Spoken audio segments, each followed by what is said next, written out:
प्रिय दोस्तों, आप सभी का आपके अपने चैनल स्मार्ट स्कूल क्लासेज में स्वागत है। हमने अपने पिछले वाले वीडियो में जो अपना टॉपिक है डायरेक्ट इनडायरेक्ट, उसको समझा था कि डायरेक्ट इनडायरेक्ट क्या होता है। तो पिछले वाले वीडियो में हमने ये देखा कि डायरेक्ट इनडायरेक्ट जो स्पीच होते हैं अपने, डायरेक्ट इनडायरेक्ट स्पीच क्या होता है, और इसमें दोनों जो अलग अलग हैं, डायरेक्ट स्पीच क्या होता है, इनडायरेक्ट स्पीच क्या होता है, हमें डायरेक्ट इनडायरेक्ट स्पीच की आवश्यकता क्यों पड़ती है। इसके अलावा किस परिस्थिति में डायरेक्ट स्पीच को बोला जाता है, किस परिस्थिति में इनडायरेक्ट स्पीच को बोला जाता है, हमने ये भी देखा। और हमने एग्जाम्पल्स के माध्यम से ये देखा था कि डायरेक्ट से जब हम इनडायरेक्ट बनाते हैं तो उस समय हमें कितने बदलाव सेंटेंसेज में करने पड़ते हैं, कि डायरेक्ट सेंटेंस को जब इनडायरेक्ट में बदलते हैं तो क्या क्या बदलाव होते हैं। तो हमने ये देखा था, वहाँ पे हमने ये देखा था कि 5 प्रकार के 5 चेंजेज, 5 प्रकार के बदलाव इसमें होते हैं। और पिछले वाले वीडियो में हमने जो अपना चेंज नंबर 1 है, जिसे हम रूल नंबर 1 भी कह सकते हैं या चेंज नंबर 1 भी कह सकते हैं, उसको हमने देखा था।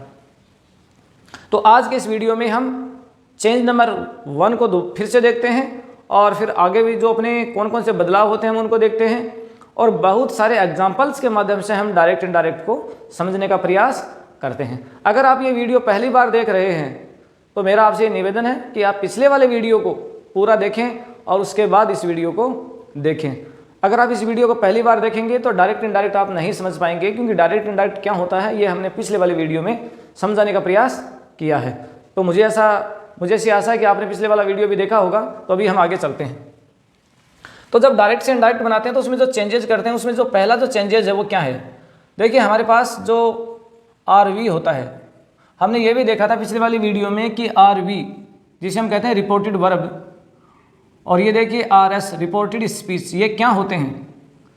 आरवी रिपोर्टिंग वर्ब वो सेंटेंस होता है जो इन्वर्टेड कोमा के बाहर होता है, जहां स्पीकर बोलने वाला और लिसनर सुनने वाला उसका नाम लिखा रहता है। और रिपोर्टेड स्पीच आरएस वो सेंटेंस होता है जो डबल इन्वर्टेड कोमा के अंदर बंद रहता है, और वह सेंटेंस डायरेक्टली स्पीकर द्वारा बोला जाता है। तो आरवी में जो सैड लिखा रहता है वो कैसे चेंज हो जाता है अपने सेंटेंस में, तो अलग अलग सेंटेंसेज में वो अलग अलग चेंज होता है। तो देखिए, सैड टू चेंज हो जाता है टोल्ड में। अगर हमारा सेंटेंस एक असर्टिव सेंटेंस है, यानी अगर हमारा आरएस एक असर्टिव सेंटेंस है तो सैड टू टोल्ड में हो जाएगा। असर्टिव में अफर्मेटिव और नेगेटिव दोनों आ जाते हैं। और सैड टू है वो आस्क्ड में बदल जाएगा। अगर हमारा आरएस एक इंटरोगेटिव है और सैड टू है वो बदल जाएगा रिक्वेस्टेड, ऑर्डर्ड, एडवाइज्ड इत्यादि में बदल जाता है। कि अगर हमारा आरएस एक इंपेरेटिव सेंटेंस है,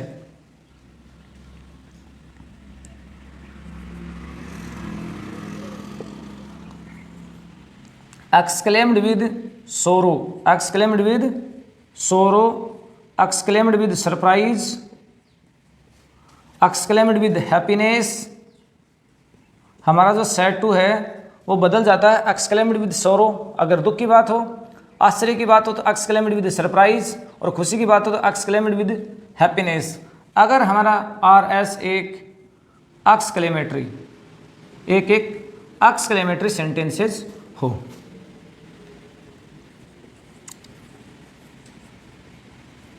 सजेस्टेड टू, हमारा सैड टू है वो चेंज हो जाता है सजेस्टेड टू। अगर हमारा आगे वाला जो सेंटेंस है जो जो रिपोर्टेड स्पीच आरएस जो सेंटेंस है वो एक लेट अस सेंटेंस हो, यानी लेट अस से शुरू होने वाला एक सेंटेंसेज अगर वो हैं, देखिए लेट से शुरू नहीं, लेट अस से शुरू होने वाला सेंटेंसेज है। तो हमने ये देखा कि सैड टू किस प्रकार से बदल जाता है।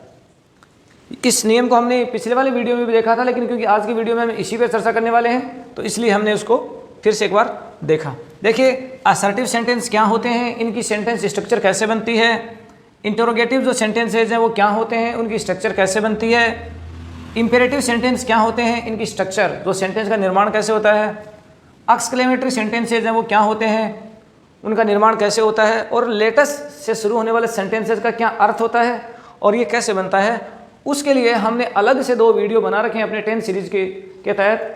तो अगर आप सेंटेंस की स्ट्रक्चर को समझना चाहते हैं तो आप वो वीडियो अवश्य देखें। अब चेंज नंबर 1 को देखने के बाद हम ये देखेंगे कि इनका प्रयोग हमारे जो सेंटेंसेज हैं उनमें कैसे होता है। तो चेंज नंबर 1 को देखने के बाद हम उस चेंज नंबर 1 को सेंटेंसेज में कैसे अप्लाई करेंगे हम ये देख लेते हैं। He said to Sneha I am doing my homework. ये देखिए हम पहले चर्चा कर चुके हैं, इस वाले सेंटेंस को हम कहते हैं आरवी, रिपोर्टिंग वर्ब। और ये जो डबल इन्वर्टेड कोमा में जो सेंटेंस बंद है उसको हम क्या कहते हैं, आर एस, रिपोर्टेड स्पीच। और ये हम पहले ही देख चुके हैं कि अपने डायरेक्ट इनडायरेक्ट में सब कुछ निर्भर करता है आर एस पर, कि आर एस किस प्रकार का सेंटेंस है। तो ये देखिए एक असर्टिव या अफर्मेटिव भी है, असर्टिव सेंटेंस है। तो अभी हमने ये देखा कि अगर एक आर एस एक अफर्मेटिव सेंटेंस है तो सेड टू क्या हो जाता है, he told Sneha, he told Sneha. ये हमारे देखिए रूल नंबर 1 हो गया, चेंज नंबर 1 हो गया। और फिर ये चेंज नंबर 2 जो अभी हमने पढ़ा नहीं है, अभी हम पढ़ेंगे कि ये एक आर एस एक अफर्मेटिव सेंटेंस या असर्टिव सेंटेंस होने की वजह से जोड़ने के लिए दोनों सेंटेंसों को एक कंजंक्शन काम में आएगा और वो होगा दैट। और ये आई भी चेंज होगा, चेंज नंबर 3 के अनुसार तो आई बदल जाएगा ही में। अब ये आई ही में कैसे बदला ये हम थोड़ी बार बाद में देखेंगे। और एम का हो जाएगा वाज, क्योंकि एम एक टेंस है और टेंस भी बदलेगा डूइंग। और माई का की जगह हो जाएगा हिज होमवर्क। और ये फुल स्टॉप, और ये डबल इन्वर्टेड कोमा है जो हर सेंटेंस में हट जाएंगी और लास्ट में फुल स्टॉप लग जाएगा। They have never helped me, they have never helped me.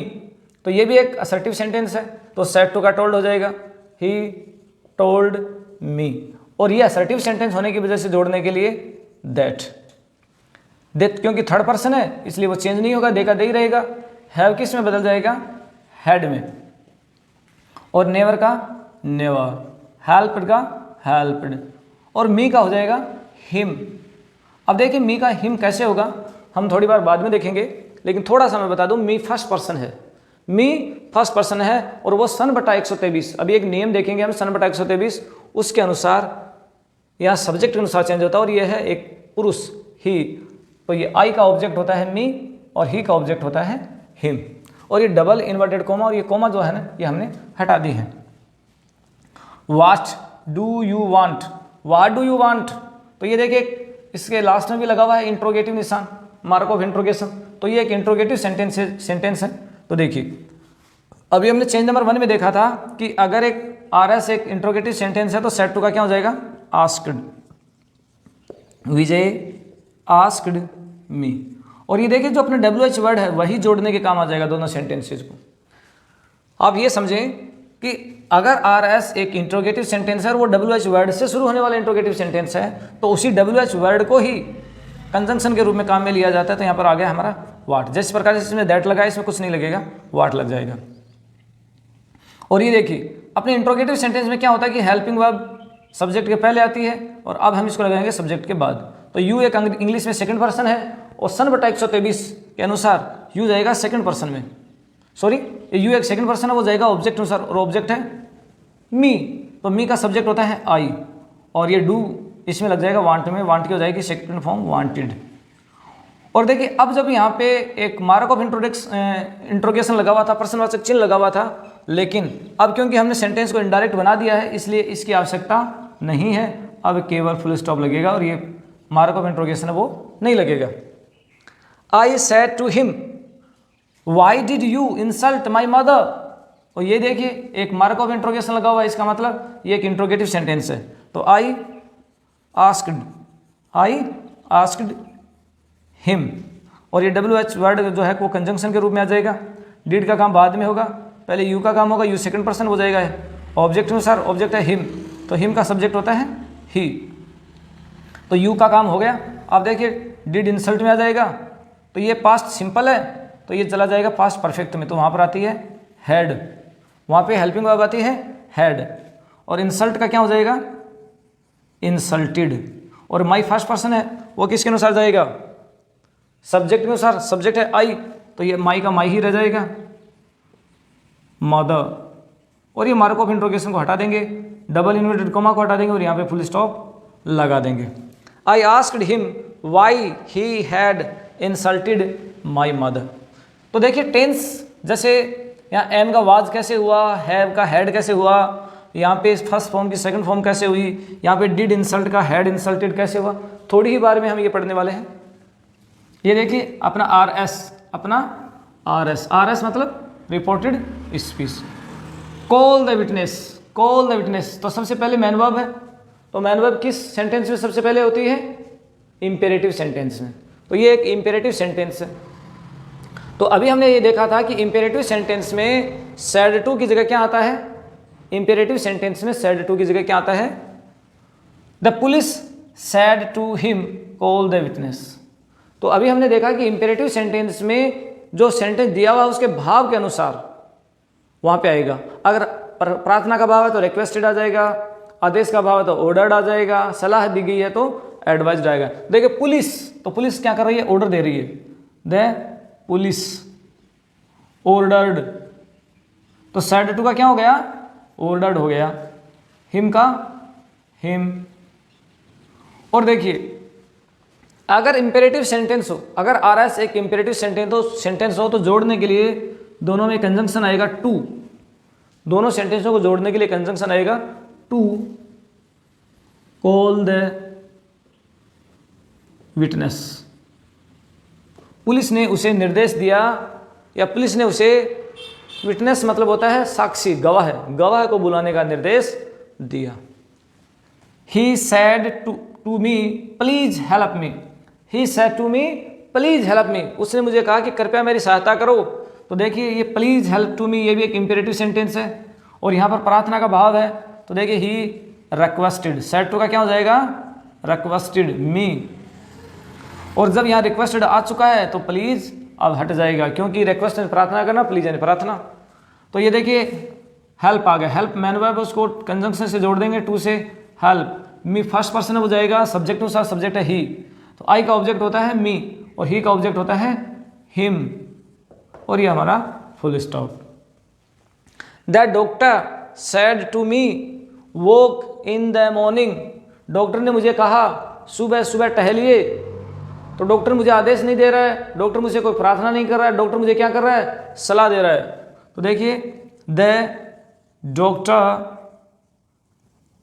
Advised, advise mean सलाह देना, एडवाइज्ड मी, और ये देखिए मैन वर्ब से शुरू है इंपेरेटिव सेंटेंस, तो जोड़ने के लिए to walk in the morning, और ये फुल स्टॉप आ गया। डबल इन्वर्टेड कॉमा को तो हम हटा ही देंगे, ये हम पहले ही देख चुके हैं। Ram said to his friends, Ram ने अपने दोस्तों से कहा लेटस प्ले ए मैच, आओ एक मैच खेलें। राम और उसके बहुत सारे दोस्त एक जगह इकट्ठा हो गए हैं और सब अपने अपने अलग अलग विचार दे रहे हैं। कोई कहता है कि बाजार चलते हैं, कोई कहता है कि सिनेमा देखते हैं, कोई कहता है पिकनिक देखते हैं, कोई कहता है क्रिकेट खेलते हैं, कोई कहता है फुटबॉल खेलते हैं। तो देखिए राम ने क्या सुझाव दिया है, Ram said to his friends, Ram ने अपने दोस्तों से कहा आओ एक मैच खेलें। तो राम का सुझाव, राम ने सुझाव दिया है, राम सजेस्टेड टू। देखिए किसी में के साथ में टू नहीं आता है, एडवाइज के साथ टू नहीं आया, ऑर्डर के साथ टू नहीं आया, रिक्वेस्ट के साथ टू नहीं आया, टोल्ड के साथ टू नहीं आया, आस्क्ड के साथ टू नहीं आया, केवल सजेस्ट के साथ टू आता है, टू हिज फ्रेंड्स। अब देखिए लेटेस्ट को हमें हटाना पड़ेगा, उसकी जगह हम लगा सकते हैं कंजंक्शन के रूप में दैट, और हम लगा सकते हैं वी या दे शुड। हम लेटेस्ट को हटाकर कंजंक्शन लगा देंगे लेट, और लेटेस्ट की जगह हम कर देंगे वी शुड या दे शुड। अब वी शुड कहाँ करेंगे और दे शुड कहाँ करेंगे? अगर सब्जेक्ट या ऑब्जेक्ट में कोई फर्स्ट पर्सन होगा, सब्जेक्ट या ऑब्जेक्ट में कोई फर्स्ट पर्सन होगा तो हम वी कर देंगे, और सेकंड पर्सन या थर्ड पर्सन होगा तो हम दे कर देंगे। तो यहाँ पर देखिए ये भी थर्ड पर्सन, ये भी थर्ड पर्सन है, तो हम कर देंगे they. Should play a match. इसके अलावा सजेस्टेड वाले वाक्य में हम दैट दे शुड की जगह केवल एक कंजंक्शन लगा सकते हैं और वो है टू। तब भी हमारा सेंटेंस बन जाएगा Ram suggested to his friends to play a match. ये भी सही है। राधा सैड, राधा ने कहा अल्लाह, अरे बड़े दुख की बात है। आई एम रंड, RUINED, रंड यानी बर्बाद होना। अरे मैं तो बर्बाद ही हो गई।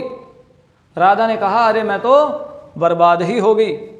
तो देखिए ये मार्क ऑफ एक्सक्लेमेशन का निशान है, तो एक्सक्लेमेटरी सेंटेंस है, तो सेट टू का क्या हो जाएगा, देखिए Radha exclaimed, Radha exclaimed with सोरो।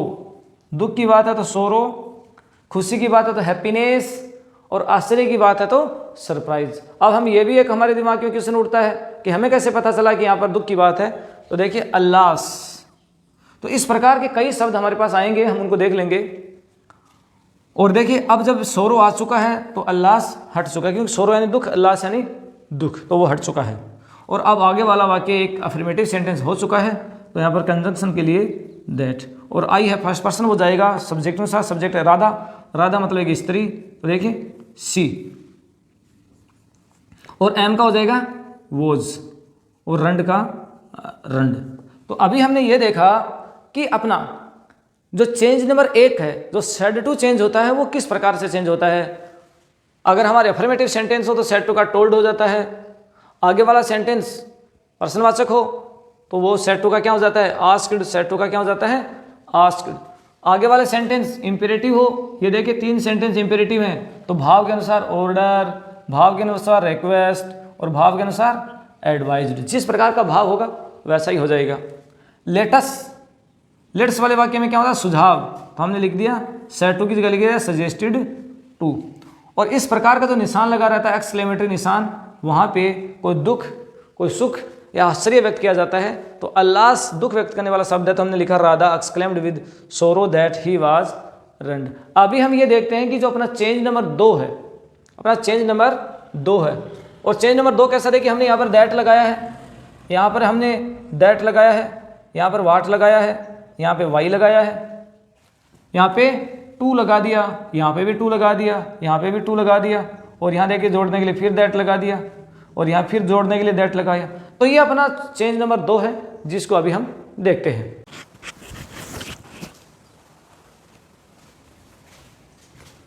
तो अभी हम डायरेक्ट इनडायरेक्ट के चेंज नंबर 1 को देखने के बाद चेंज नंबर 2 को हम देख लेते हैं, और उसके बाद हम उसको सेंटेंस में कैसे अप्लाई करेंगे हम ये भी देखेंगे। देखिए अगर हमारा RS यानी रिपोर्टेड स्पीच एक असर्टिव सेंटेंस हो, एक असर्टिव सेंटेंस हो, तो हम देख चुके हैं, अभी हमने जो कुछ एग्जांपल देखे उसमें भी हम देख चुके हैं कि वहाँ पे हम एक दैट कंजंक्शन है वो काम में लेंगे। अगर हमारा जो RS सेंटेंस है वो एक इंटरोगेटिव है, एक इंटरोगेटिव है, और इंटरोगेटिव भी कैसे है, with WH word, with WH words, कि WH वर्ड से स्टार्ट होने वाला इंटरोगेटिव सेंटेंसेज है, तो वहाँ पे WH जो वर्ड है उसी को ही हम कंजंक्शन के रूप में काम में लेंगे। और WH वर्ड क्या होते हैं, वाट, व्हेन, वाई, थोड़ा मैं लिख देता हूँ, what, why, who, whom, where, when, whose, how या हाउ मैनी, हाउ मच, इस प्रकार के जो अपने जो WH वर्ड होते हैं वो अगर सेंटेंस के शुरू में हो तो हम उन्हीं को कंजक्शन बना लेते हैं। इंटेरोगेटिव विद हेल्पिंग वर्ब, अपने ऐसे इंटेरोगेटिव सेंटेंसेज जिसका आंसर यस या नो में जाता हो। क्या आप खाना खाते हैं, क्या आप बाजार जा रहे हैं, इन दोनों जो क्वेश्चन हैं उनके आंसर यस या नो में जाएंगे। तो ऐसे सेंटेंसों का जब हम इंग्लिश बनाते हैं तो सबसे पहले हम हेल्पिंग वर्ब काम में लेते हैं। तो अपना इंटरोगेटिव सेंटेंस हेल्पिंग वर्ब से स्टार्ट होने वाला है, तो वहाँ पे हम लगा सकते हैं कंजक्शन इफ़ या विदर, इफ़ या विदर। विदर है वो थोड़ा ज़्यादा काम में आता है और ग्रामेटिकली वो ज़्यादा सही है। लेकिन सरलता की ओर से देखें तो इफ़ है वो स्पेलिंग सरल है और ज़्यादातर यही यूज होती है। लेकिन ग्रामेटिकली जो वीदर है वो ज़्यादा काम में आता है। अगर हमारा आर एस एक इम्पेरेटिव सेंटेंस है, कैसा सेंटेंस है? इम्पेरेटिव सेंटेंस है, तो दोनों जो सेंटेंस है आर एस और आर वी को जोड़ने के लिए जो कंजंक्शन हमारा जो यूज़ होगा वो हो जाएगा टू। क्या यूज़ हो जाएगा? टू कंजंक्शन है वो यूज़ हो जाएगा। इसके अलावा अगर हमारा आर एस एक लेटर से शुरू होने वाला सेंटेंस है या वो एक्सक्लेमेटरी लेटर से शुरू होने वाला या एक्सक्लेमेटरी सेंटेंस है, तो वहाँ पे दोनों सेंटेंसों को आर एस और आर वी को जोड़ने के लिए जो कंजंक्शन यूज होगा वो होगा दैट। तो अभी हमने चेंज नंबर 2 देखा है और चेंज नंबर 2 में हमने ये देखा है कि आर एस और आर वी मतलब रिपोर्टिंग स्पीच और रिपोर्टिंग वर्ब और रिपोर्टेड स्पीच, उन दोनों में जो कंजंक्शन लगते हैं वो इस प्रकार से यूज होते हैं। तो अब हमको कुछ एग्जाम्पल में देखते हैं और साथ ही साथ हम पहले एक तीसरा जो चेंज है वो भी देख लेते हैं। तो अभी हम चेंज नंबर 3 देख लेते हैं, उसके बाद हम इनको एग्जाम्पल्स के माध्यम से समझने का प्रयास करेंगे। और चेंज नंबर 3 क्या होता है? अपना जो आर एस में जो प्रोनाउन जो दिए होते हैं उनको चेंज हमें करना पड़ता है। Pronoun change in reported speech. जो रिपोर्टेड स्पीच वाला जो अपना सेंटेंस होता है आर एस, उसमें जो प्रोनाउन जो होते हैं वो चेंज कैसे होते हैं ये देखते हैं। एक एग्जांपल के माध्यम से हम देखते हैं। Ram said to me I am reading a book. I am reading a book. तो देखिए इसका कैसे चेंज होगा। राम सेड टू का टोल्ड हो जाएगा, क्योंकि अभी हम देख चुके हैं कि ये एक अफर्मेटिव सेंटेंस है, तो टोल्ड मी। और अभी हमने चेंज नंबर 2 में देखा था कि दोनों सेंटेंसों को जोड़ने के लिए जो कंजंक्शन है वो आ जाएगा दैट, क्योंकि ये एक असर्टिव या अफर्मेटिव सेंटेंस है। अब देखिए आई एक प्रोनाउन है। आई क्या है? एक प्रोनाउन है। और ये किस में है? ये रिपोर्टेड स्पीच वाले भाग में है। ये जो रिपोर्टेड स्पीच वाला भाग है इसमें है ये प्रोनाउन, तो ये चेंज हो जाएगा। अब आई कैसे चेंज हो? आई यानी मैं कौन कह रहा है? राम। राम कह रहा है कि मैं कौन? राम। तो राम यहाँ हम लिखेंगे। अब क्योंकि राम मीनिंग पहले आ चुकी है इसलिए हम राम ना लिखकर उसका एक प्रोनाउन लिख देते हैं ही। तो देखिए आई का ही कैसे हुआ? यहाँ पर आई की जगह कोई दूसरा प्रोनाउन होता तो वो कैसे चेंज होता? जैसे मान लीजिए कि आई की जगह यू होता, तो यू कैसे चेंज होता? देखिए यू एक सेकंड पर्सन है, वो ऑब्जेक्ट अनुसार जाएगा और ऑब्जेक्ट है मी, तो आई का ऑब्जेक्ट होता है मी, लेकिन आई का सब्जेक्ट होता है आई, तो आई आ जाएगा।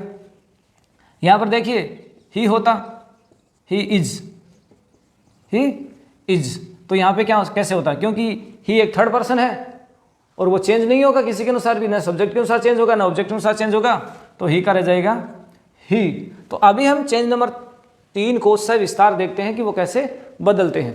तो एक फार्मूले के माध्यम से हम इनको देखने का प्रयास करते हैं। देखिए अपना जो रिपोर्टेड स्पीच वाले सेंटेंस में अगर इसको एक नियम से देखें तो देखिए सन बटा 123, सन बटा 123। अब यहाँ पर देखिए सन कौन है? 123 का क्या मतलब है? 123 में जो फर्स्ट है ये है फर्स्ट पर्सन। ये क्या है? First person. और फर्स्ट पर्सन होते हैं आपको पता ही है आई और वी। अब आई और वी के साथ आई का जो दूसरे भाग है आई, मी, माई, माई सेल्फ, वी के दूसरे भाग वी, अस, आवर सेल्वेज, तो ये सारे इसी में आते हैं। और सेकंड पर्सन जो है वो अपना कौन है? सेकंड पर्सन वो है अपना यू। तो यू के जो दूसरे कंपोनेंट्स हैं यू, योर, योर सेल्वेज या योर सेल्फ, वो इसी में आते हैं। और अपने थर्ड पर्सन कौन है? ही किसी पुरुष के लिए आता है, सी किसी महिला के लिए आता है, और दे एक से ज़्यादा व्यक्तियों के लिए आता है। तो इनके जो कंपोनेंट हैं he, him, his, himself, she, herself, they, them, their, themselves, तो इनके जो कंपोनेंट वो भी इसी में आते हैं। तो अभी हम उनको समझेंगे। और यहाँ सन का मतलब है सब्जेक्ट। सन में जो एस है इसका मतलब क्या है? सब्जेक्ट। और ओ का मतलब क्या है? ऑब्जेक्ट। और एन का मतलब है नो चेंज। तो देखिए प्रोनाउन चार्ट को हम समझे उससे पहले सन बटा 123 को समझ लेते हैं। सन/123 में 1 का मतलब होता है फर्स्ट पर्सन आई और वी, यू का मतलब है सेकंड पर्सन और वो है यू, थर्ड पर्सन 3 का मतलब यहाँ पे थर्ड पर्सन ही सी और दे।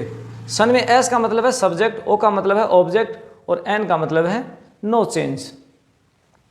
अब देखिए अगर आर एस में कहीं पे भी फर्स्ट पर्सन दिया हुआ है, अगर आर एस सेंटेंस में कहीं पे भी फर्स्ट पर्सन दिया हुआ है तो देखिए फर्स्ट के ऊपर क्या लिखा है एस, तो वो किसके अनुसार चेंज होगा, वो रिपोर्टिंग वर्ब के सब्जेक्ट के अनुसार चेंज हो जाएगा। देखिए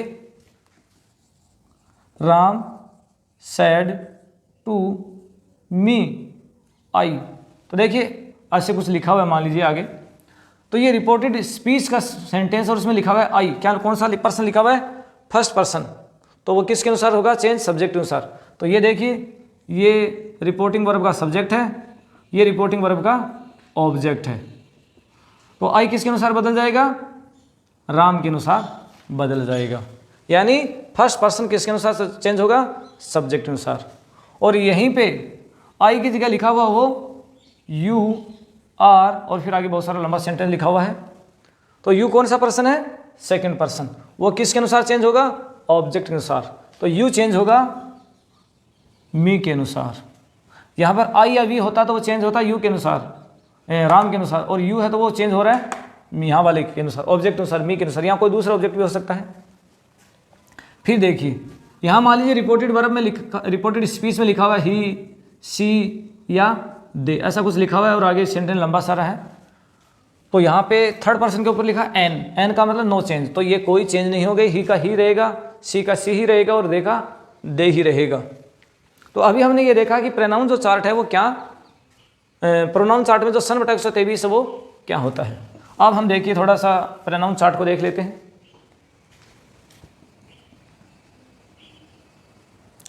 प्रोनाउन चार्ट, प्रोनाउन चार्ट को हमने अपना जो प्रोनाउन का जो वीडियो है उसमें भी हमने इसका जिक्र किया है, तो हम देख लेते हैं। प्रोनाउन में एक तो होता है सब्जेक्ट, और सब्जेक्ट कौन कौन से होते हैं, आई, वी, यू, सी, ही और दे। और यहाँ पर देखिए फिर होता है ऑब्जेक्ट, और क्या होता है, ऑब्जेक्ट, तो आई का ऑब्जेक्ट होता है मी, वी का ऑब्जेक्ट होता है अस, यू का ऑब्जेक्ट होता है यू। देखिए दोनों देखने में एक जैसे हैं, दोनों की स्पेलिंग एक है लेकिन दोनों के अर्थ अलग हैं, दोनों के काम अलग हैं। सी, ह, ही, हिम, दे, देम, तो ये दोनों के ऑब्जेक्ट हो गए। फिर देखिए इनका आता है पॉजेसिव, क्या आता है, पॉजेसिव, बस अधिकारवाचक, जिसको हिंदी में हम क्या कहते हैं, अधिकारवाचक सर्वनाम कहते हैं। तो आई का अधिकारवाचक पॉजेसिव होता है माई, वी का होता है अवर, यू का होता है योवर, सी का होता है ह। अब देखिए ये ह और ये हर, देखने में दोनों सेम है, दोनों की स्पेलिंग सेम है, लेकिन दोनों के अर्थ अलग हैं, दोनों के काम अलग हैं। हिम, ये ही का पॉजेसिव जो हो जाएगा हिज, और दे का हो जाएगा देयर। उसके बाद आता है रिफ्लेक्सिव, उसके बाद क्या आता है, रिफ्लेक्सिव। तो देखिए आई का रिफ्लेक्सिव होता है माई सेल्फ, वी का रिफ्लेक्सिव होता है आवर सेल्वेज, क्या होता है, आवर सेल्वेज, यू का होता है योर सेल्वेज, सी का होता है हर सेल्फ, कई जगह योर सेल्वेज की जगह योर सेल्फ भी होता है, इसके दो होते हैं, इसके योर सेल्फ भी होता है, ही का होता है हिमसेल्फ, और दे का होता है देम सेल्वेज, देम सेल्वेज। अब देखिए मैंने ये प्रोनाउन चार्ट बोर्ड पे क्यों लिखा है, इसका क्या मकसद है, तो उसको हम समझ लेते हैं। देखिए कई बार हम क्या होता है कि हमको इस आई को हटाते हैं वहाँ से, मान लीजिए कि वहाँ आगे रिपोर्टेड स्पीच में कहीं आई आ गया और हम आई को हटाते हैं, तो आई को जब आई हटेगा और वो किसी पुरुष के अनुसार हटेगा तो हिम नहीं आएगा, हिज नहीं आएगा, सब्जेक्ट ही आएगा। पुरुष का सब्जेक्ट क्या है, ही। आई अगर किसी महिला के अनुसार आएगा तो सी, क्योंकि एक ही कैटेगरी के सब्जेक्ट है तो सब्जेक्ट ही आएगा, और ऑब्जेक्ट हटाएंगे तो ऑब्जेक्ट ही आएगा, पजेसिव हटाएंगे तो पजेसिव ही आएगा, और रिफ्लेक्सिव हटाएंगे तो रिफ्लेक्सिव ही आएगा। तो आज के इस वीडियो में हमने ये देखा कि डायरेक्ट इनडायरेक्ट में चेंज नंबर 1 जो है उसके हमने बहुत सारे एग्जाम्पल देखे। पहले हमने चेंज नंबर 1 को देखा भी, फिर उसके बाद हमने चेंज नंबर 2 को देखा, और अब हमने चेंज नंबर 3 को देखा। तो आज के वीडियो में हमने डायरेक्ट इनडायरेक्ट के 3 नियमों का वर्णन देखा है। अगले वाले वीडियो में हम इन्हीं 3 नियमों के सेंटेंसेस कैसे बनेंगे, इनका यूज़ कैसे होगा, और हमारी एग्जाम में अगर डायरेक्ट इनडायरेक्ट के सेंटेंसेस आ जाते हैं तो हम उनको कैसे इनडायरेक्ट में चेंज करते हैं, तो यह हम अगले वाले वीडियो में देखेंगे। तो अगले वाले वीडियो में फिर आपसे मुलाकात होगी, तब तक के लिए आप सभी को धन्यवाद।